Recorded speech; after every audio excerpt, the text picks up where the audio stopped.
մարտական նիստերի դահլիճ։ Ինչպես միշտ հաղթելու ակնկալիքով, ինչպես միշտ դրական ակնկալիքով հուսով եմ, որ կհաջողվի եւ ինչպես մյուս աջակցի հետ կապված գիշերվա նիստով եղավ, ընդհանրապես մերժվեց վարչական հսկողություն խափանման միջոցը, հուսով եմ նաեւ ես ինքս Մարտուն Գրիգորյանի հայրիկի հաստաբանն եմ եւ հուսով եմ, որ նույնը կլինի նաեւ իր հոր պարագայում եւ այդ նախաընտրությունների շեմին այդ շինծու արհեստական գործով չի հաջողվի այդ ճնշումը կատարածել, որը որ ներկայիս վարչախումբը փորձում է անել եւ եթե նախկինում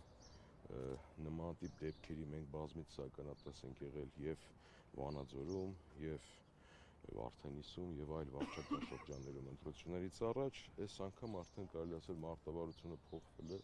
ընտրությունների նախօրեին է արվում, որոշակի կերպով ընտրությունների վրա կարելի ասել ազդեցություն ունենալու համար,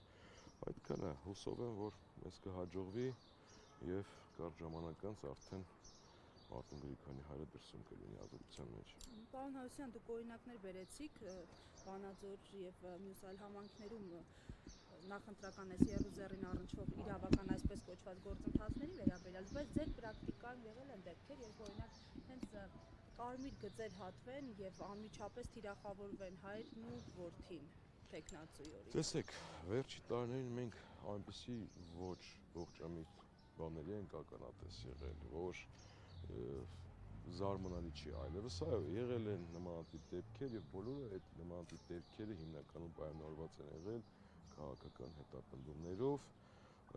զարմանալի չի այլևս ոչինչ զարմանալի չի, ես բազմիցս ասել եմ, որ մենք ժամանակ առ ժամանակ այս վիճակները տեսնելով կարելի ասել իրավական անզորության մեջ են գտնվում, չնայած բոլոր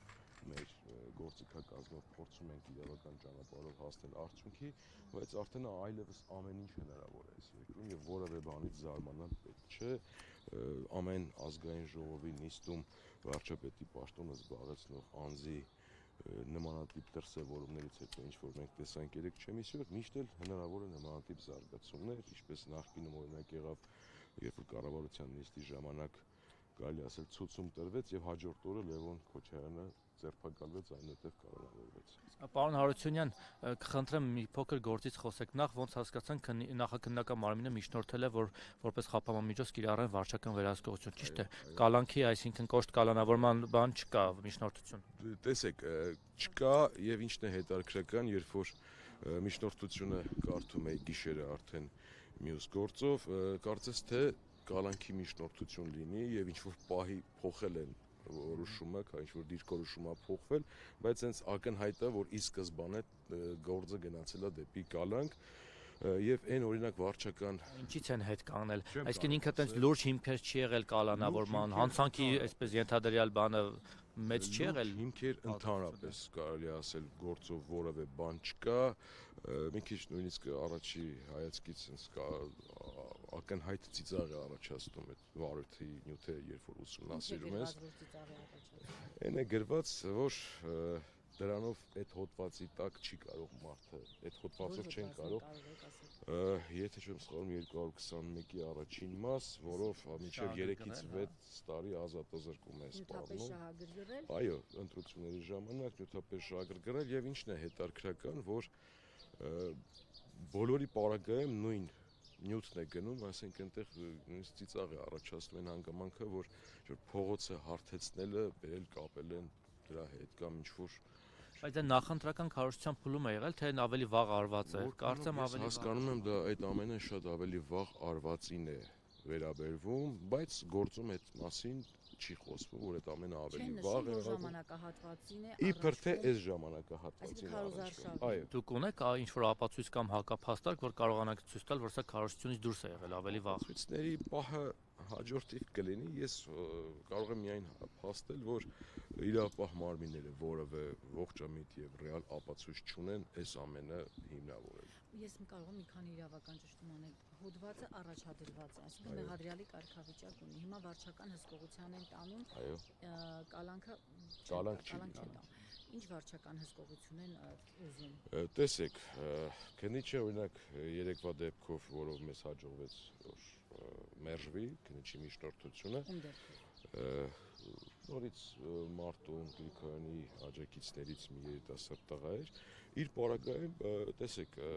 արգելվում էր ընդհանրապես շփվել ոչ միայն այս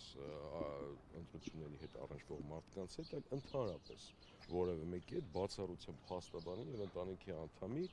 որը ակնհայտ է, որ կարելի ասել տնային կալանքին հավասարազոր է, որովհետեւ այդ մարդը օրինակի համար դուրս գար գնալ խանութ կամ մեկին բարևեր կամ խանութի աշխատողի հետ խոսել, նույնիսկ ես այդ հարցը դատական նիստի ժամանակ տվեցի քննիչին, որ լավ ոնց եք պատկերացնում, եթե սա բավարարվի, ով է այստեղից այս տղային տանելու կամ ոնց է այս տղան սնվելու այն դեպքում, երբ որ ունի իր խնամքին հաշմանդամ մայր, առողջական խնդիր ունեցող մայր եւ տատիկ։ Այսինքն շտաբի աշխատանքների եւս չի կարող մասնակցել, ընտրության կարող է գնել իր քաղաքացիական պարտքը կատարել։ Ոչ, չէր կարող գնալ եւ այդ նույն հարցը ես քննիչին տվել եմ, դե ասում է թող բերեն տանը քվեարկի։ Այսինքն տան անդամների հետ կարող է շփվել, փաստաբանի հետ կարող է շփվել, այլ մարդկանց հետ չէ։ Սա հավասարազոր է տնային կալանքի։ Հիմա եթե ինձ դիցուկ ճանաչում է, դուրս եկավ փողոց, ես իրեն չեմ կարող բարևել, բարևեցի դիմա կրակը։ Մոտենակ բարևեք ու ասենք օրինակ օպերատիվ տվյալներ լինի այդ պահի հետ կապված կամ որևէ ֆոտոնկարահանում կամ վիդեոնկարահանում, արդեն հիմքը կփոխվի։ Այդ փողոցում քայլել կարող է, բայց միայն է կղզիացած։ Այո, կղզիացած։ Ոնց է գելուղում բարևեց, ով իրեն բարևեց։ Դե այդ արդեն ռիսկային մեծ գործոն կա, որ ամեն պահի կարող է օպերատիվ գործողություններ իրականացնել։ Այս ավարչական հսկողությունը, որ փորձում են ձեր նշելով կիրառեն Արտем Գրիգորյանի հորը նկատմամբ։ Այո։ Քաղաքական իրավունքների սահմանափակում համարում եք։ Միանշանակ, եթե սա իրականացվի, կատարածվի եւ բավարարվի քննիչի միջնորդությունը, միանշանակ ոչ միայն քաղաքական, այլ նաեւ կենսական շատ իրավունքների սահմանափակում են համարում։ Այսինքն մի բան էլ հասկանանք, այդ վարչական վերահսկողության սահմանափակումը տարբեր կարող է լինել, չէ՞։ Այո։ Այսինքն կարող է թույլ տալ շփվել մարդկանց հետ, թույլ շփվել մարդկանց հետ ընդհանրապես ամսվա մեջ կամ շաբաթը 2 անգամ գնա համապատասխան ստորագրությամբ հաստատի, որ գտնվում է վարչական շրջանում, կարող են այնտեղ համապատասխան սարք օգտագործել իր շարժը